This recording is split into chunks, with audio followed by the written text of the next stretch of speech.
Hey, what's up casters, reloaders, and shooters? Thanks for joining. This is Kenny from Eagle Eye Shooting, and welcome to the Eagle's Nest. So, as the title says, Lee came out with a new press. Well, sorta. I kind of Frankenstein a press together using the new 2018 Lee Value Turret Press and the Auto Breech-Lock Pro. Now, this is kind of a video response to Georgia Boy 44. I'll put a link in the description below. Guys, check out his channel. He basically saw a sneak peek picture of this press being combined with the Auto Breech-Lock Pro. Now, GunFunZS recently did an awesome review comparing the prices of getting set up with the Auto Breech-Lock Pro and comparing it with the Loadmaster. And quite frankly, the Loadmaster isn't far behind, if not is a little bit cheaper in certain aspects of getting into reloading if you're looking at a progressive press. The downsides, I think, for the Auto Breech-Lock Pro, though I still like it, it's kind of still a positive for me, is the Breech-Lock Bushings. Now, it is a convenience to be able to have Breech-Lock Bushings because this makes it easy to remove your dies within a quarter turn. The downside to it is you're left with a bunch of dies in a clutter around your reloading bench or whatnot.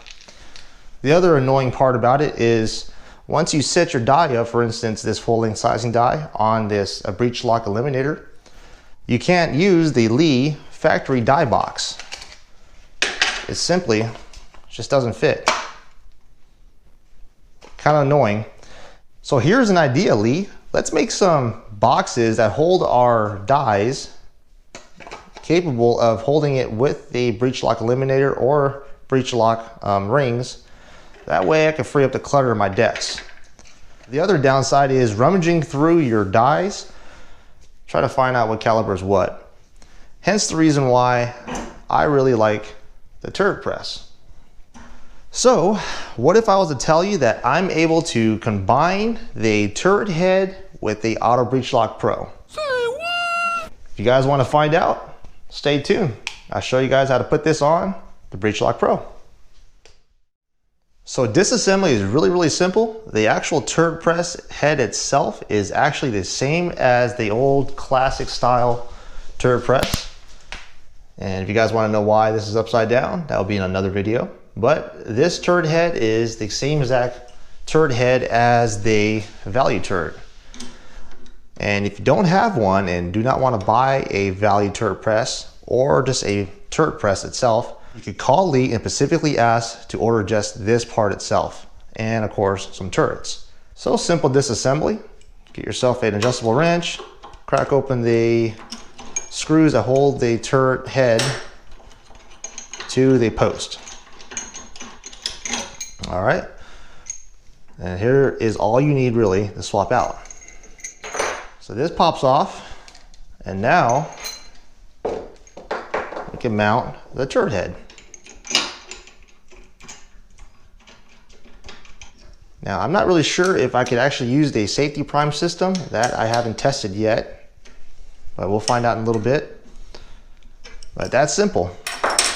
Now I got a Lee Value Turret Press Pro, and I could use now these turret heads with my preset dies, my caliber. And as you can see there,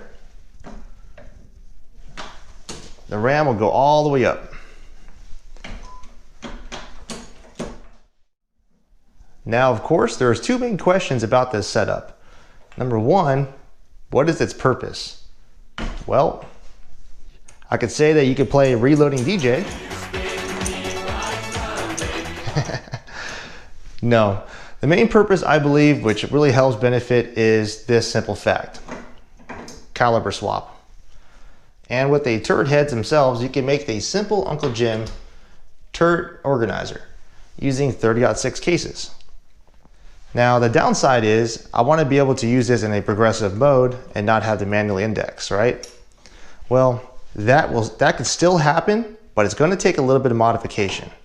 The indexing rod sits slightly higher than the turret head, but that's not the main issue. The main issue is basically getting this to fit inside here.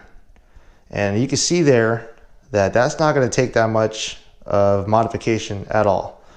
We could simply just do a little bit of filing on the sides of the actual indexing rod and get this to slip in. I would recommend to actually call Lee and get one of these as a replacement. That way you're not modifying a part that already works. The other obstacle is the fact that this turret head moves. Now, I would prefer it not to move for the simple fact that if you're using something like this, the auto drum powder measure or an actual powder measure itself, on the turret presses, every time it indexes the actual turret itself, causing the actual powder dispenser or your powder's measuring system to kind of jerk, thus settling your powder a little bit. So every time it indexes, it hits a D10 ball and settles. Now, a simple drill tap and set screw to hold the turret in place, along with a modification on your indexing rod, will turn this into a progressive turret head style Auto Breech-Lock Pro, or Lee Value Turret Pro. Alright, so does the safety prime system work? Nah, not really. It doesn't really align correctly. I guess I could try to make it work. No, looking at it right now, the alignment on the actual safety prime system would not line up to where the primer arm is. So if I put that there, you can see there that it's way off. The Auto Breech-Lock Pro pretty much situates it right in the middle, kind of right here. I mean, you could easily fabricate a bracket if you want to, else I just prefer to prime off the press anyway, or just manually throw a primer in there. Now, the second biggest question is, does it work and can it hold up to some precision reloads? Let's find out. We're going to load up some 6.5 Creedmoor and we'll see how well it does and what kind of run out we got with the concentricity gauge. So let me set this turret up and set up the dies according to how I think is going to work great. How I have this set up for 6.5 Creedmoor is in station number 1 is the Lee Universal Expanding Die. I removed one of the expanding plugs and put one of the NOE custom expanding plugs that will expand the inside case diameter on the neck to 262 thousandths. So station 1, go ahead and expand the case neck itself. Throw in another case. We will be priming on the press.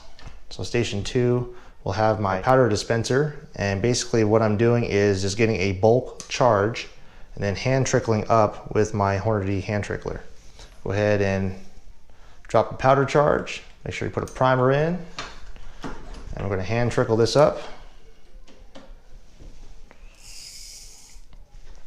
We're looking for 42.6 grains. There we go, 42.6. Now, station number 3, I left it open for the simple fact of looking down the case and also the convenience of putting the bullet on. So we're gonna go ahead and throw another case in there, index this thing manually, prime station 2, and now I got 3 cartridges on there. Charge, set a primer,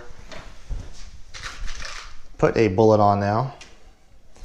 And now we're going to be using all 4 stations.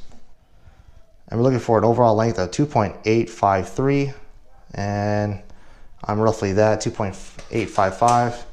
This die was already set up, and this cartridge is done. Now let's find out how much run out this press is giving on this completed cartridge. You guys can see that. That's 1, 2, 3 thousandths run out. That is actually not that bad at all. Let's try another case. And the run out of this bullet is roughly, let's see, that's the low spot. Looks like 2 thousandths.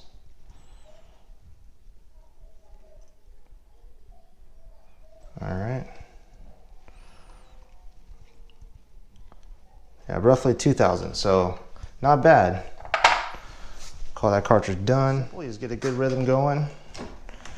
And as you can tell what I'm doing here, all 4 stations, I got a bullet, primer, case, and then hand trickle.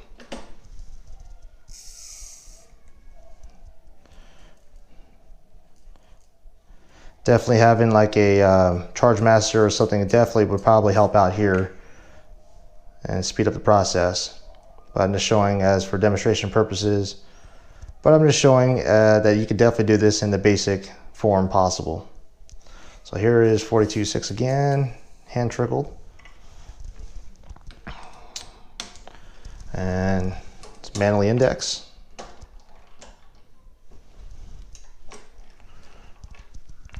Seat the primer, make sure the bullet's nice and straight, and repeat the process.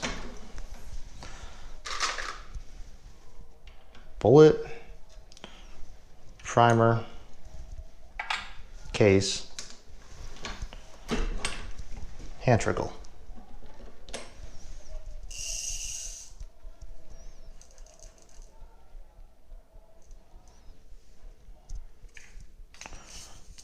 And pretty soon, once you get the method going, you can pretty much pump out your precision loads really quick, I feel, you know.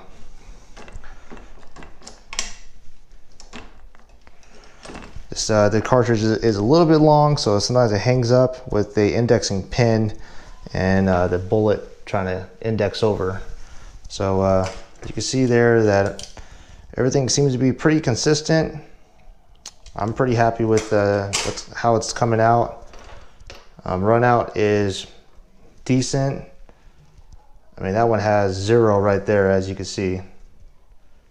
That's 0 run out. That's really good. And we continue the process. Bullet, primer, cartridge, and hand trickle.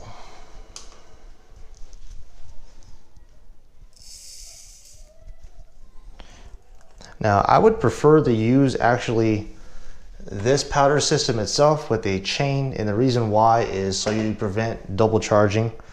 Even though if you were to accidentally throw a double charge, you would just basically spill powder everywhere, which would be a pretty good indication that, hey, you messed up, right? But no one wants to clean up powder off the floor, especially when you got unicorn powder like 4350 here. You want to save as much of that as possible.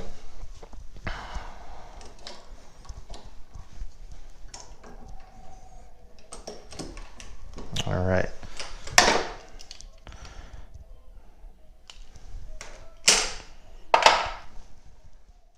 Well, folks, I would like to get some feedback on what you think of this Frankenstein press. If Lee should make this in production. Of course, a little bit of modifications, maybe a set screw or something that's drilled and tapped, or some kind of detent to where you can pull this out and keep this locked in. As you can tell, this is working, and this makes a very simple design to kind of go progressive mode, kind of the middle of a progressive and single stage, and also change out your calibers really fast. And if you have the lock rings of your choice, you could definitely set that down and keep this as a precision cartridge turret head and neatly organize it with you know, simple little chingus like that, and go ahead and grab your other turret, swap it over without setting up your dies and doing all that other craziness.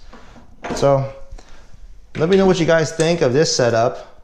If there's any more improvements or any other suggestions, definitely let's work together. Let's come up with something pretty cool. Other than that, folks, that's all I got. Throw a comment below, and also check out the Reloaders Network. This video will be posted there as well. We do have merchandise for sale, and we got these cool loading cards that really help out for doing precision loads and keeping track of what you're doing. So definitely check out the reloadersnetwork.com.